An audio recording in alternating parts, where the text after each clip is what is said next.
2 முட்டையை உடைச்சுக்கலாங்க. கொஞ்சம் உப்பு, கொஞ்சம் மிளகாய்த்தூள்.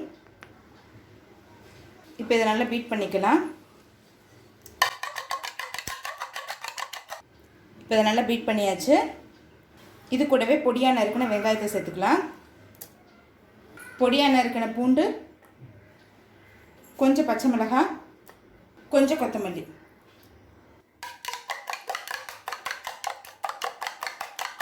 இப்போ இதை நல்லா பீட் பண்ணியாச்சுங்க. இப்போ ஆம்லேட் போட ஆரம்பிச்சிடலாம்.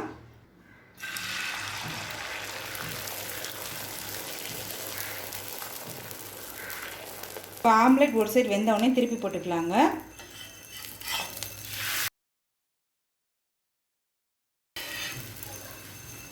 இப்போ ஆம்லேட் இந்த சைடு வந்துருச்சு. இப்போ இதை எடுத்து தனியாக வச்சுக்கலாம். இப்போ ஆம்லேட்டை கட் பண்ணிக்கலாங்க.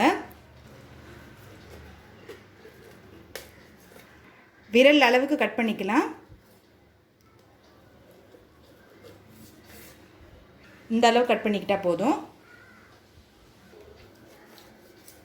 இப்போ ஆம்லேட்டு நல்லா கட் பண்ணியாச்சு. இப்போ இதை எடுத்து தனியாக வச்சிடலாம்.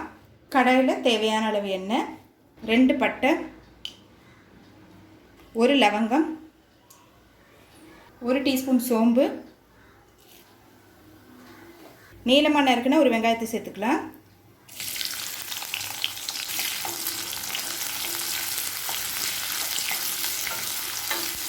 ஒரு டீஸ்பூன் இஞ்சி பூண்டு விழுது,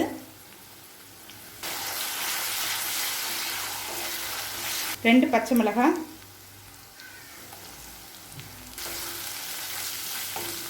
1 தக்காளி, தேவையான அளவு உப்பு.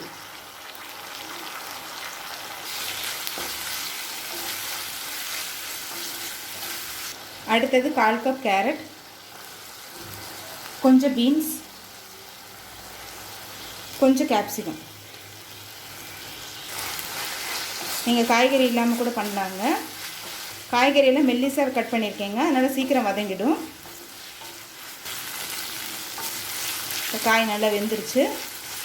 1/4 டீஸ்பூன் மஞ்சள் தூள், 1/2 டீஸ்பூன் மிளகாய்த்தூள், 1 டீஸ்பூன் தனியாத்தூள், 1 டீஸ்பூன் கரம் மசாலா.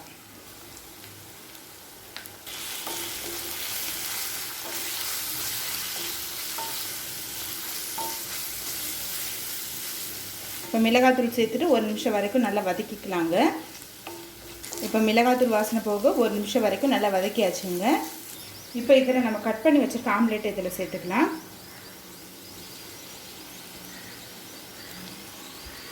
ஆம்லேட் சேர்த்துட்டு மெதுவாக கிளறிக்கலாங்க.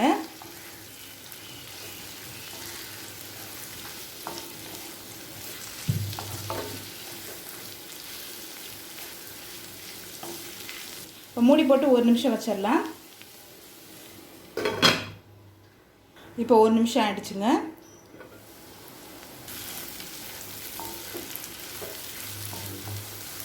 அப்போ தான் ஆம்லேட்குள்ளே எல்லா மசாலாவும் போகும்.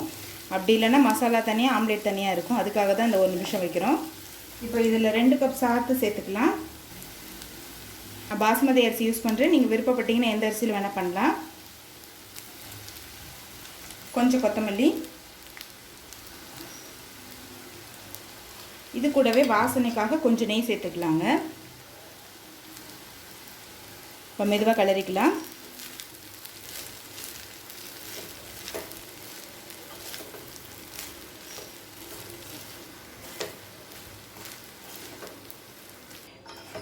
இப்போ எல்லாத்தையும் நல்லா மிக்ஸ் பண்ணியாச்சுங்க. இப்போ ஆம்லேட் ரைஸ் ரெடி ஆகிடுச்சு. நம்ம சர்வ் பண்ணிடலாம். இப்போ சுவையான ஆம்லேட் ரைஸ் ரெடி ஆகிடுச்சு. ரெசிபியை ட்ரை பண்ணி பாருங்கள். கண்டிப்பாக உங்களுக்கே பிடிக்கும். ரெசிபி பிடிச்சிருந்ததுன்னா வீடியோவை லைக் பண்ணுங்கள், கமெண்ட் பண்ணுங்கள், ஷேர் பண்ணுங்கள். இது வரைக்கும் அன்னை சமையல் சேனலை சப்ஸ்கிரைப் பண்ணலன்னா சப்ஸ்கிரைப் பண்ணுங்கள். தேங்க்யூ.